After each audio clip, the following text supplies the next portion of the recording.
तो दोस्तों नमस्कार, मैं प्रवीण कुमार दिवाकर एक बार फिर से आप लोगों का स्वागत करता हूं आप ही के चैनल दिवाकर पाठशाला में। दोस्तों आज की इस वीडियो में हम लोग डिस्कशन करने जा रहे हैं। आपको टॉपिक नज़र आ रहा होगा, वो है हमारा पार्ट्स ऑफ सेंटेंसेस, यानी वाक्य के सभी भाग। दोस्तों अभी तक हमने जितने वीडियो बनाए हैं, उम्मीद करता हूँ आपने सारी वीडियो देख ली होंगी। यदि आपने वो वीडियो नहीं देखी तो प्लीज़ उनको जा करके उन वीडियो को जरूर देखें, जिससे कि आपको ये वाली वीडियो भी समझ में आ जाएगी, क्योंकि हमने सारी की सारी वीडियो को सीक्वेंस में बनाया है दोस्तों। तो दोस्तों आज के इस वीडियो में हम लोग क्लियर करेंगे आप लोगों के लिए कि जितने सेंटेंसेस होते हैं, सेंटेंस बनाते समय बच्चों को क्या क्या दिक्कतें आती हैं। सबसे पहले हमें सेंटेंस के पार्ट्स के बारे में जानकारी मिलेगी आज, कि सेंटेंस के जो पार्ट्स होते हैं उसमें हम लोग क्या क्या चीज़ें देखते हैं। तो देख लेते हैं, एक बार नज़र मार लेते हैं बेटा। यहाँ पे देखेंगे, आप देख सकते हैं पार्ट्स ऑफ सेंटेंस में आज हम जो पढ़ने वाले हैं, इसके बहुत सारे पार्ट्स हैं, लेकिन आज हम केवल दो ही पार्ट्स पर डिस्कशन करेंगे, क्योंकि वीडियो काफ़ी ज़्यादा बड़ा हो जाएगा। इस कारण मैंने इसमें केवल दो ही पार्ट्स को हमने इसमें डिस्क्राइब किया है। आगे की चीज़ मैं अगले वीडियो में डाल दूंगा, तो आप उसे भी जाकर के देख लें। आज हम जो पढ़ने वाले हैं दोस्तों, कहा जाता है, यहाँ देखो लिखा है यहाँ पर कि अ सेंटेंस हैज़, आपने देखा होगा कि हम जब कोई भी सेंटेंस बनाते हैं तो a sentence has mostly 4 parts. ठीक है, सेंटेंस में ज़्यादातर आपको 4 पार्ट देखने को मिलते हैं, लेकिन अगर ग्रामेटिकली देखें, ग्रामर के अकॉर्डिंग अगर चेक करें, तो ग्रामर के अकॉर्डिंग दोस्तों आपको नज़र आता है, जैसे कि मैंने एक सेंटेंस लिखा है यहाँ पर, राम इज प्लेइंग क्रिकेट। तो आप यहाँ देख सकते हैं, राम यहाँ से लेके यहाँ तक ही हो जाता है सब्जेक्ट, और इसके बाद का जो कुछ बच गया ये सारा प्रेडिकेट हो जाता है। तो इस तरीके से हम लोग इसको इंग्लिश में अकॉर्डिंग टू ग्रामर इसको पार्टिसिपेशन करते हैं इसका। और आज जो हम सीखने वाले हैं, आज थोड़ा हम बेसिक कॉन्सेप्ट करने वाले हैं, क्योंकि बच्चों के लिए थोड़ा ये दिक्कत भरी बात होती है कि यार करता क्या होता है, सब्जेक्ट क्या होता है, इसमें हेल्पिंग वर्ब कौन सी लगाएं, ऑब्जेक्ट क्या लगाएं। तो इन्हीं समस्या का समाधान आज आप लोगों के लिए हम लोग लेके आए हैं। तो देखें और पूरा वीडियो आपको समझ में आ जाएगा।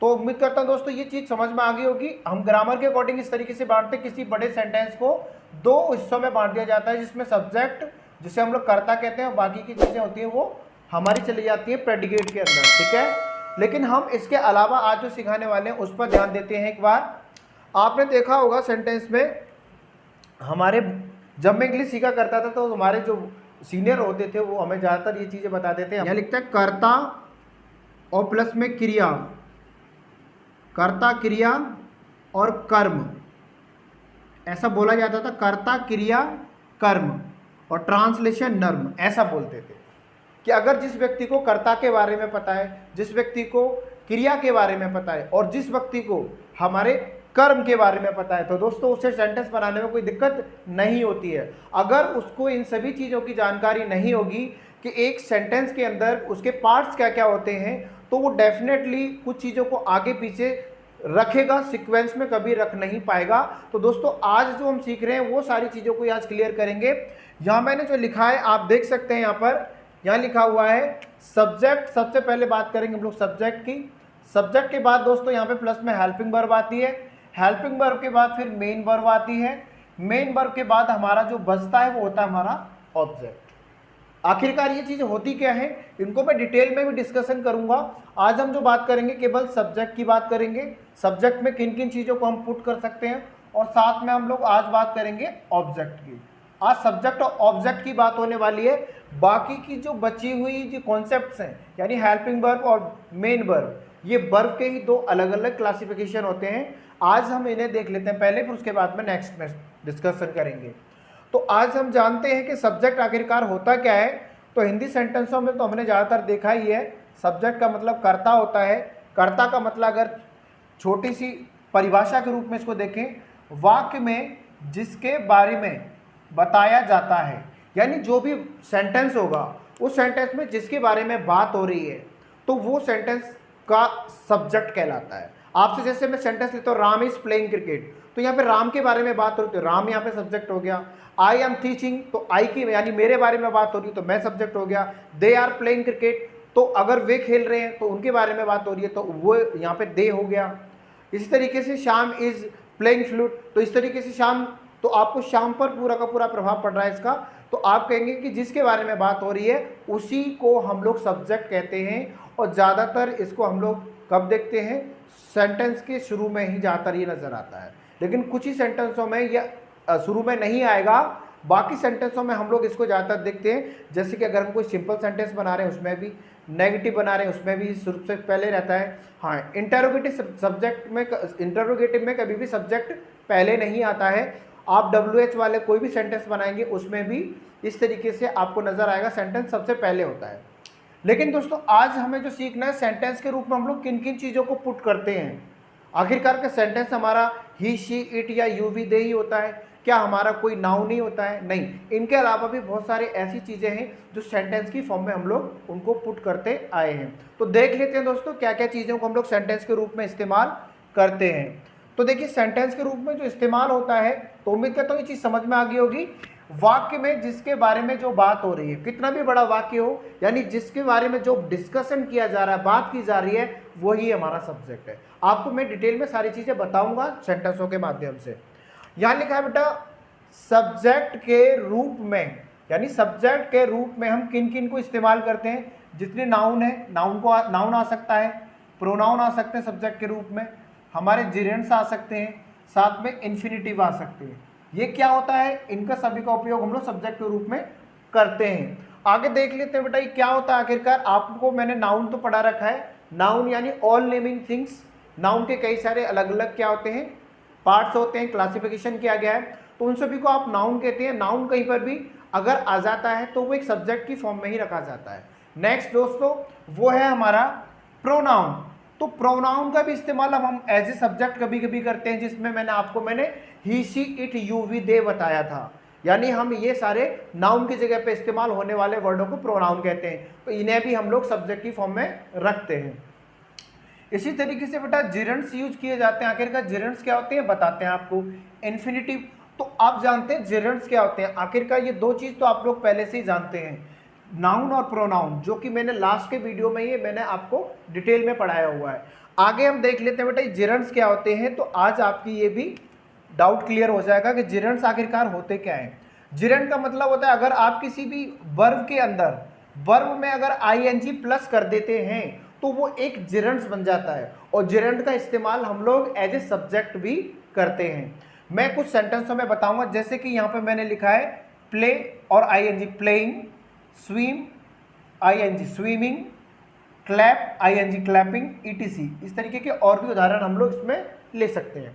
नेक्स्ट बेटा इसके अंदर इन्फिनिटिव। इन्फिनिटिव में क्या होता है, इन्फिनिटिव में हम लोग कहते हैं वर्ब के, यानी वर्ब से पहले टू शब्द लगाया जाता है, यानी टू आपका लगाया जाता है, लगा करके बनाया जाता है। यानी ये मैंने आपके लिए इसलिए लिख दिया जिससे कि आपको लिखने में दिक्कत ना हो, समझने में दिक्कत ना हो, आप इसके नोट्स बनाएं और आप सारे कॉन्सेप्ट को आप क्लियर करें। आगे देख लेते हैं बेटा, इसके कुछ उदाहरण लिए मैंने, टू वॉक और साथ में to give and to error. इस तरीके से आप देख सकते हैं कि अगर किसी भी वर्ब से पहले टू लगाया जाता है तो ये इन्फिनिटिव केस कहलाता है। ये वर्ब है, ये हमारा टू है, तो ये पूरा इन्फिनिटिव हो गया। ये वर्ब है और ये हमारा टू है। ठीक वर्ब से पहले अगर लगाएंगे आप टू को तो ये इन्फिनिटिव केस कहलाता है, और इनको हम लोग एज ए सब्जेक्ट भी कई बार रखते हैं। तो ज़्यादातर आपको यही चीज़ें देखने को मिलेगी, इनके अलावा भी चीज़ें होती हैं, लेकिन दोस्तों आपको मैं बेसिक कॉन्सेप्ट पढ़ा रहा हूँ। मैंने आपको पहले बताया है कि हम इसमें केवल समझेंगे कुछ बेसिक बातें, इसके बाद हम एडवांस लेवल की बातें भी आप लोगों के लिए लेकर के आएंगे। आगे हमें जानना है बेटा कि आगे अगला टॉपिक है हमारा ऑब्जेक्ट, क्योंकि आज मैं जो डिस्कशन करने वाला हूँ object and subject and object के बारे में करने वाला हूँ। तो सब्जेक्ट के बारे में मैंने बता दिया आपको लगभग काफ़ी सारी बातें कि हम लोग सब्जेक्ट को के रूप में किन किन चीज़ों को ले सकते हैं। नाउन को ले सकते हैं, प्रोनाउन को, जिरेंड्स को और इन्फिनिटिव का उपयोग करते हैं। आगे देखते हैं बेटा, आज अगला जो कॉन्सेप्ट है वो है हमारा ऑब्जेक्ट। ये जो ऑब्जेक्ट है यहाँ देख सकते हैं, ऑब्जेक्ट का मतलब मैंने कर्म बोला है, यानी इसको कारक भी कहते हैं। कर्ता, क्रिया, कर्म। आज हमने कर्ता की बात करी है और आज हम कर्म की बात करेंगे। क्रिया की बात हम लोग नेक्स्ट वीडियो में करने वाले हैं। देख लेते बेटा इसके अंदर आखिरकार क्या होता है। कर्म यहाँ लिखा हुआ है कि जिस पर सब्जेक्ट के काम का प्रभाव पड़ता है। जिस पर सब्जेक्ट यानी कर्ता जो भी काम कर रहा है उसका प्रभाव अगर पड़ेगा तो आपका वही ऑब्जेक्ट कहलाता है। ये मैं कैसे बताऊं, आप जरा देख लें एक उदाहरण में। जैसे कि हमने पहला उदाहरण यहाँ पे लिया था कि राम यहाँ पे सब्जेक्ट है, राम इज प्लेइंग क्रिकेट। तो राम जो है, राम जो भी काम कर रहा है उसका प्रभाव किस पर पड़ रहा है, क्रिकेट पर। आपने कहा राम बोला कौन खेल रहा है, बोला राम खेल रहा है। बोला क्या खेल रहा है, बोला क्रिकेट खेल रहा है। जब क्या लगाएंगे तो आपको ये ऑब्जेक्ट निकल के आ जाएगा कि क्या लगाना है, ठीक है। तो आपका यहाँ पे क्या लगाने से ये क्लियर हो जाता है कि आपका ऑब्जेक्ट सेंटेंस के अंदर क्या है। तो इसका जो प्रभाव है खेलने का किस पर पड़ रहा है, क्रिकेट पर पड़ रहा है। तो आपको समझ में आ गया ये हमारा हो गया इसमें ऑब्जेक्ट। इस तरीके के और भी मैंने उदाहरण आप लोगों के लिए लिखे हैं, मैं आपको अभी सारी चीज़ें बताऊंगा आगे। बेटा इसके अंदर और है कुछ बातें जो मैं बता देता हूं। आखिरकार सब्जेक्ट जो है हमारा, सब्जेक्ट पर काम का प्रभाव पड़ेगा तभी। आगे यहां देख लेते हैं आखिरकार ऑब्जेक्ट के रूप में हम किन किन का इस्तेमाल करते हैं। मैंने बेटा अभी अभी चीज़ें बताई, हम जितनी नाउन्स, प्रोनाउन, जिरेंट्स, इन्फिनिटिव, इसके अंदर बाकी इसके अलावा कॉम्प्लीमेंट्स होते हैं, इन सबको हम लोग सब्जेक्ट और ऑब्जेक्ट के रूप में भी रख सकते हैं। जिस चीज़ को हम लोग सब्जेक्ट के रूप में रख रहे हैं उसी चीज़ को हम लोग ऑब्जेक्ट के रूप में भी यूज करते हैं। चलो देख लेते हैं कुछ उदाहरण यहाँ पर, जैसे कि नाउन, प्रोनाउन और कॉम्प्लीमेंट्स आदि का उपयोग किया जाता है ऑब्जेक्ट की फॉर्म में। आखिरकार ये कैसे होता है आपको पता ही होगा, कुछ सेंटेंसों में मैं आपको क्लियर कर दूंगा अभी। तो अब देख लेते हैं आखिरकार सब्जेक्ट जो होता है, सब्जेक्ट के कितने टाइप्स होते हैं। ये हमारा सब्जेक्ट है, सब्जेक्ट के कितने टाइप्स होते हैं। तो आपने भी ये चीज़ें कई बार पढ़ी होगी बुक्स के अंदर कि सब्जेक्ट दो तरीके के होते हैं, सिंगुलर सब्जेक्ट होते हैं और कुछ बेटा प्लूरल सब्जेक्ट होते हैं। आखिर सिंगुलर सब्जेक्ट क्या होते हैं इसे जान लेते हैं। सिंगुलर सब्जेक्ट में आप देखते हैं कि यहाँ पर he, she, it, any single name. Any single का मतलब जैसे कि राम, श्याम, मोहन, मीरा, गीता, सीता, ये सभी सिंगल नाम कहलाते हैं दोस्तों। इसके अलावा कुछ केसेस होते हैं जैसे बॉय, हम पूरी कम्युनिटी की बात कर रहे हैं। आगे गर्ल, ठीक है, तो हम यहाँ पे क्या कह रहे हैं गर्ल, ये सिंगल फॉर्म में अगर है तो आप इनको एज ए सिंगुलर सब्जेक्ट यहाँ पे यूज करेंगे। आगे इसमें और भी सारी चीज़ों को हम लोग काउंट कर सकते हैं। तो ये सारे सिंगुलर सब्जेक्ट हो गए। आगे जब बात करते हैं प्लूरल सब्जेक्ट की, तो प्लूरल सब्जेक्ट में बेटा यहाँ पे you, we, they, double name किसी का भी आ जाए, जैसे Ram and Shyam, Sita and Gita, Meera and Radha. इस तरीके से एंड लगा करके दो शब्द, कभी भी दो अलग अलग नाम अगर आते हैं तो वो आपका प्रोनाउन वो प्लूरल सब्जेक्ट के रूप में उसका इस्तेमाल होने वाला है। आगे जो बात कर रहे हैं, जो जैसे यहाँ मैंने सिंगुलर लिया था बॉय, तो यहाँ पे बॉयज़ ले लेंगे तो आपका ये प्लूरल सब्जेक्ट हो गया। गर्ल्स हो गई तो ये आपका प्लूरल सब्जेक्ट हो गया। यहाँ पे स्टूडेंट थे, यहाँ पे स्टूडेंट्स हो गए, तो ये भी आपका प्लूरल सब्जेक्ट बन जाता है। दोस्तों आपने कई बार देखा होगा आई का इस्तेमाल हम लोग कहीं कहीं पे सिंगुलर और कहीं पर हम लोग प्लूरल के रूप में भी करते हैं। तो डोंट फॉरगेट, ये भी चीज़ें आपको याद रखनी है। मैंने वेरी फर्स्ट आपको क्या बताया कि सेंटेंस के मोस्टली 4 पार्ट्स होते हैं, जिसमें हम लोगों ने subject, helping verbs, main verb and object पढ़ना था। आज हमने दोस्तों सब्जेक्ट और ऑब्जेक्ट के बारे में डिस्कशन कर लिया है। अब देखते हैं इनको कुछ सेंटेंसों के माध्यम से आपको समझाते हैं कि आखिरकार इनका इस्तेमाल किस तरीके से किया जाता है। तो यहाँ तक बात आपके समझ में आ गई होगी बेटा। आगे हम इसके कुछ उदाहरण देख लेते हैं। आप यहाँ देखते हैं कि इन उदाहरणों से हमें सब्जेक्ट और ऑब्जेक्ट के बारे में क्लियरिटी हो जाएगी कि आखिरकार ये होते क्या हैं। सब्जेक्ट के रूप में यहाँ लिखा हुआ है बेटा, पहला सेंटेंस लेते हैं, he is playing cricket. He is playing यानी यहाँ पे ही का जो इस्तेमाल हुआ है ये क्या हुआ है, ये हमारा है क्या, प्रोनाउन है। प्रोनाउन में हम लोग इसका इस्तेमाल कर रहे हैं सब्जेक्ट का। और यहाँ पे क्रिकेट आप देख सकते हैं, यहाँ पे ही इज प्लेइंग क्या कर रहा है, खेल रहा है। क्या खेल रहा है, क्रिकेट खेल रहा है। तो ऑब्जेक्ट हो गया क्योंकि इसके खेलने का प्रभाव इस पर पड़ रहा है। ठीक है, आगे बात करते हैं बेटा वी। तो वी लर्न इंग्लिश। तो वी यहाँ पे क्या है, ये भी दोस्तों क्या है, ये भी हमारा एक प्रोनाउन है। प्रोनाउन के बाद में आपने देखा यहाँ पे ये हमारा इंग्लिश क्या है, यहाँ ऑब्जेक्ट है। क्या है, इंग्लिश एक ऑब्जेक्ट है। ठीक है, तो आप यहाँ पे ऑब्जेक्ट का इस्तेमाल कर रहे हैं। Ram is driving car. तो राम क्या है, एक ऑब्जेक्ट, सॉरी राम एक क्या है, नाउन है दोस्तों। यहाँ पर राम क्योंकि एक प्रॉपर नाउन है, यहाँ पे नाम है आया है, तो आप इस नाउन ये कर क्या रहा है, तो इस पर ये कार चला रहा है। क्या चला रहा है, इसके ड्राइविंग करने का जो प्रभाव है किस पर पड़ रहा है, तो ये हमारा बेटा ऑब्जेक्ट हो गया। तो आपने देखा है ऑब्जेक्ट है यानी हम ये नाउन, तो ऑब्जेक्ट की फॉर्म देखिए, ये भी एक नाउन है और यहाँ देख रहे हैं ये भी एक नाउन है और ये भी एक नाउन है। तो आप इस तरीके से देख रहे हैं कि सब्जेक्ट के रूप में भी और ऑब्जेक्ट के रूप में भी हम लोग नाउन का इस्तेमाल करते हैं। आगे बात करते हैं, यहाँ पर एक नाउन है मोहन, एक नाम है, Mohan is beating to Ram. देखो यहाँ पर क्या है, ये भी नाउन है और किसको पीट रहा है, राम को। तो राम यहाँ एज ए ऑब्जेक्ट इस्तेमाल हुआ है, तो राम क्या है यहाँ पे, एक नाउन का काम कर रहा है यहाँ पे, ठीक है। आगे लेते हैं बेटा, we can scroll to them. We यहाँ पे क्या है, ये हमारा एक प्रोनाउन है, ठीक है। प्रोनाउन यानी क्या, इसका काम का प्रभाव, स्कॉल्ड यानी डांटना, किस पर पड़ रहा है, दैम। दैम यहाँ पे जो इस्तेमाल हुआ ये ऑब्जेक्ट हुआ, तो ऑब्जेक्ट ये कौन सा वाला ऑब्जेक्ट है, तो आप कहेंगे सर ये तो ये आपका है प्रोनाउन, क्योंकि प्रोनाउन मैंने आपको प्रोनाउन को ऑब्जेक्टिव केस मैंने बताया हुआ है, तो वो ऑब्जेक्टिव केस ही हमारा सारा यहाँ पे आते हैं। ऐसा नहीं कि आई आएगा, आई नहीं, इसका ऑब्जेक्टिव केस जो होगा वही आएगा। आई का ऑब्जेक्टिव केस मी होता है, तो मी आएगा, ठीक है। नेक्स्ट लेते हैं बेटा, वो है हमारा स्विमिंग इज गुड एक्सरसाइज। अभी मैंने आप लोगों को बताया था कि अभी मैं समझा रहा था कि जिरेंट्स क्या होते हैं। जिरेंट्स की फॉर्म मैंने आपको बताई, अगर किसी वर्ब में बेटा आईएनजी ऐड कर देते हैं तो हमारा वो जिरेंट कहलाता है, और जिरेंट का इस्तेमाल हम लोग एज ए सब्जेक्ट भी करते हैं। तो यहाँ पर मैंने जिरेंट का इस्तेमाल एज ए सब्जेक्ट किया है। यहाँ लिखा है स्विमिंग यानी तैरना, swimming is good habit, sorry good exercise, सही है। तो आप समझ सकते हैं यहाँ पर कैसी एक्सरसाइज है, एक अच्छी एक्सरसाइज है। तो यहाँ पर ये क्या है, एक ऑब्जेक्ट का, सॉरी सब्जेक्ट का काम कर रही है जिरेंट। आगे लिखेंगे, आपने देखा होगा ज़्यादातर smoking is injurious to health. जितने भी आपके ऐसे नशीले पदार्थ होते हैं उन पर ये सारी चीज़ें, ये इन्फॉर्मेशन दी जाती है, लेकिन उसके बावजूद भी कुछ लोग खाते हैं इसको।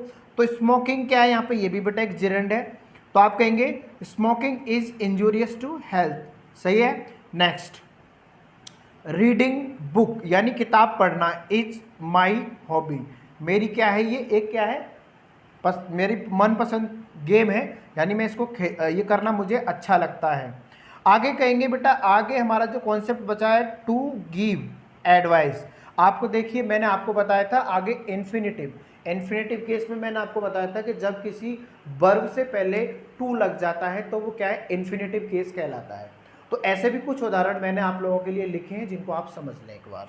यहाँ देख सकते हैं कि टू गिव एडवाइस, ठीक है, सलाह देना, इज इजी, किसी को भी सलाह देना बहुत इजी होता है, ठीक है। आगे लिखा है टू स्विम इन द सी यानी समुद्र में तैरना, टू स्विम इन द सी। देखो यहाँ स्विम मतलब एक वर्ब है, उसके आगे टू लगा हुआ, तो ये भी क्या है हमारा, ये हमारा हो गया इन्फिनिटिव, और ये भी हमारा इन्फिनिटिव हो गया। In the sea may be dangerous. ये था हमारा आज ऑब्जेक्ट और सब्जेक्ट दोनों के बारे में ये वाला वीडियो। अब आगे का जो वीडियो आने वाला है दोस्तों, कल हम बात करेंगे वर्ब के बारे में। आखिरकार जो वर्ब होती हैं वो हेल्पिंग वर्ब और मेन वर्ब में किस तरीके से बढ़ती हैं, और उसके अलावा उनका पार्टीशन किस तरीके से किया गया, उनका क्लासिफिकेशन जो हुआ है, वो सारी बातें मैं आप लोगों को नेक्स्ट कल वीडियो में बताऊंगा। तो दोस्तों यदि आप हमारे चैनल पर नए हैं तो प्लीज़ चैनल को सब्सक्राइब करें और ये वीडियो ज़्यादा से ज़्यादा अपने दोस्तों में फैलाएं, जिससे कि उनको भी इंग्लिश सीखने में आसानी हो।